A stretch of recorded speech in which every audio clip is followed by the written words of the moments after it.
What's up, my good peoples? I am James Anderson, and this is Be Transformed, where we help people discover identity, purpose, and vision. Today, we're talking about desire, and we're going to look at a passage in James that talks about temptation. Now, you might be thinking, that's interesting that we're talking about desire and temptation, and you'd be correct. It's super interesting, so check this out. In James 1:13, he says, "When tempted, no one should say that God has tempted me, for God cannot be tempted, nor does he tempt." When tempted, no one should ever say, think, or believe that God is tempting you, because it ain't happening. He cannot be tempted, nor does he tempt.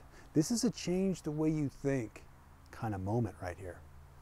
Right? Because I think through some misunderstandings, there's some other verses and passages in the Bible that we might misunderstand. You know, and one of them that comes to my mind is there's a passage that says, you know, God won't let you be tempted beyond what you can bear.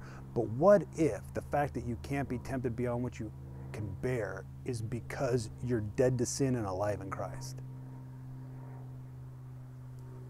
And I think about the book of Job, and that one's a kind of wild one. But I like Bill Johnson's answer, man. People say, well, what about Job? He says, well, what about Jesus? Jesus came to bring life and life abundantly. Jesus. If God is for us, who could be against us? But if you think God is against you, then who could be for you? So in the book of Daniel, Daniel's having this absolutely glorious vision, right? I don't know, he's outside, there's all these thrones, and then there's this one throne. This throne's on fire, it's got wheels, it's ablaze, and the Ancient of Days walks in, and then here's these like 4 hideous beasts, and then this multitude of people, and the Ancient of Days walks in, and he pronounces judgment in favor of the saints. So if the judge and the only authority chose deliberately, intentionally, on purpose to cancel our debt,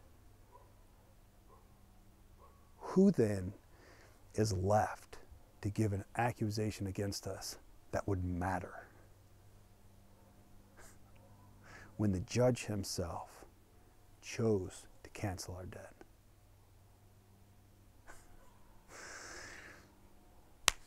Further on down in James, he says, do not be deceived. Every good and perfect gift comes from the Father of lights, who does not change like shifting shadows. Man.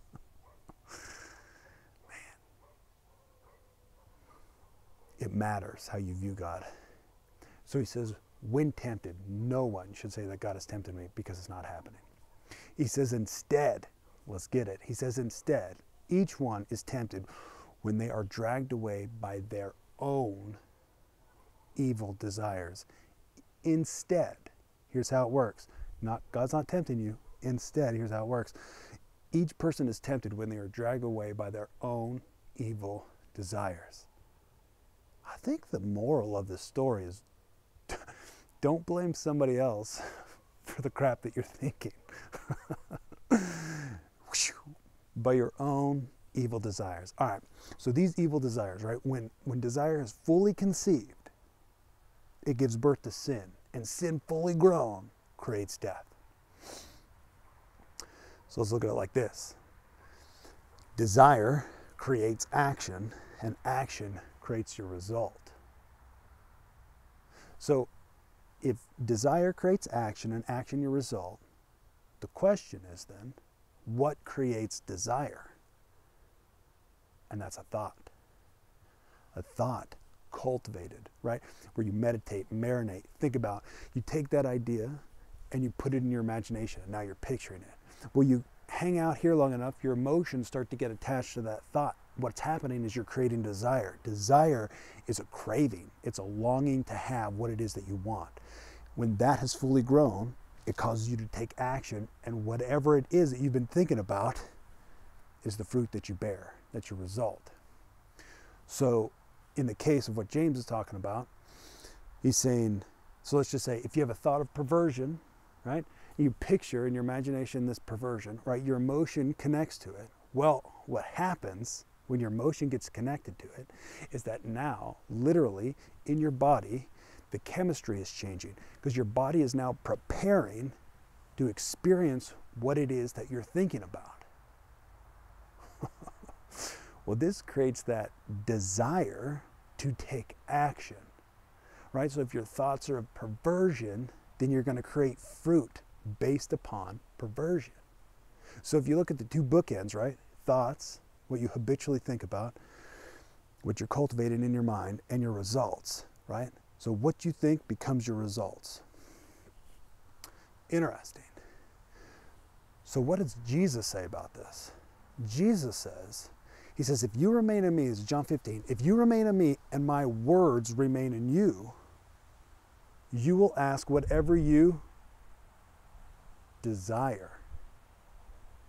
And it'll be done for you because it's to my Father's glory that you bear much fruit. That fruit brings glory to the Father. That fruit proves what it is that you were thinking about.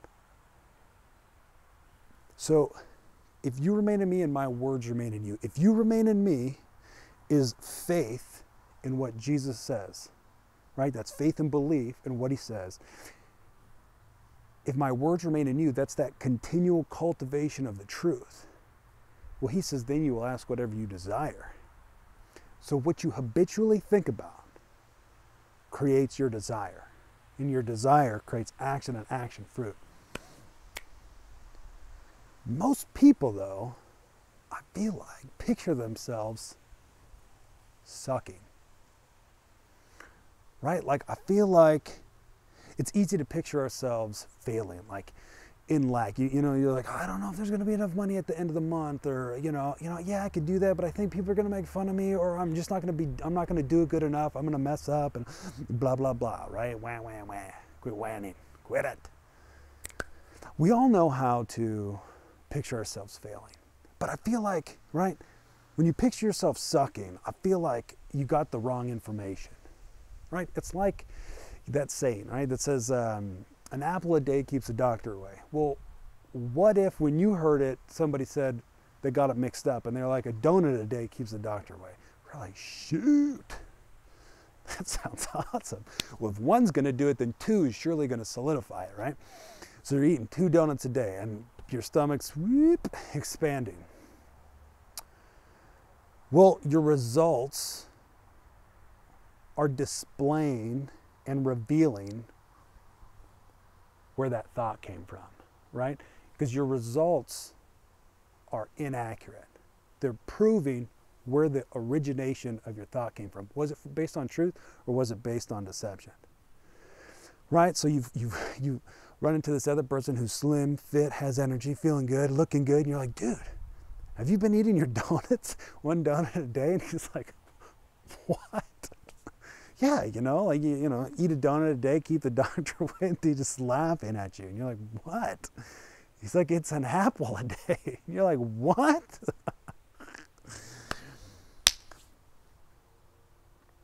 If you think that you're supposed to picture yourself sucking, then somebody got lazy and they started using shorthand. So when they said suck, they meant succeeding, right? Don't cut that word in half. Succeeding. You're created to succeed. If you remain in me and my words remain in you, then you will ask what you desire, and it will be done for you, because it's to my Father's glory that you bear much fruit. You are created to succeed. You were born in the image of God on purpose. God succeeds. He doesn't suck. You are created to display the splendor and the glory of God on purpose. Not on accident, not on hopes, on wishes and dreams, on purpose, with intentionality, full awareness and consciousness.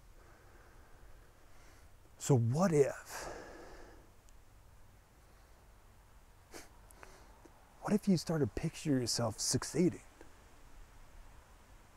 What if you started picturing yourself in the future? Man, I was daydreaming the other day, and I was picturing myself with like this big name sales guy, and I ran into him maybe after a seminar or something. I'm just dreaming all this in my mind.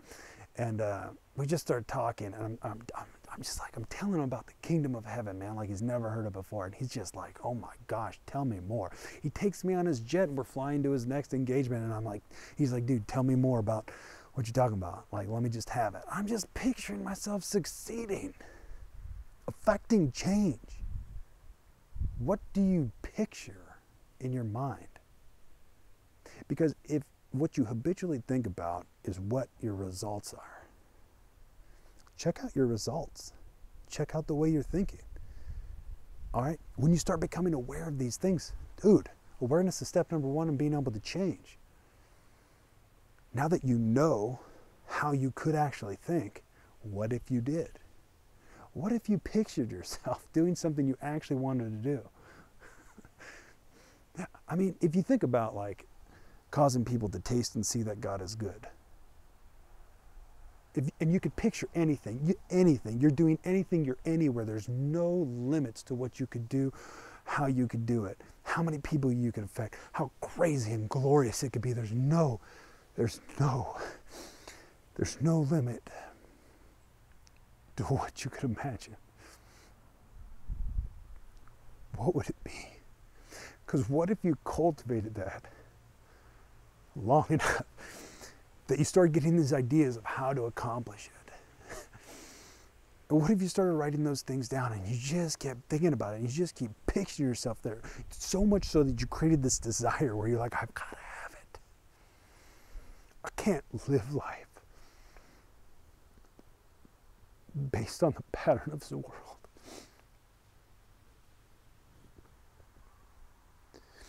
And what if, because you kept cultivating this belief in the truth, faith in what Jesus actually said, and you continue to cultivate truth and reality, uprooting incorrect bullcrap so that you could believe what was freaking legit and correct.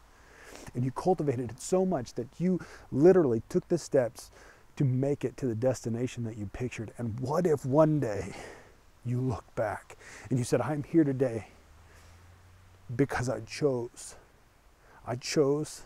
how I was going to think and what I was going to do, and I got after it until I reached it.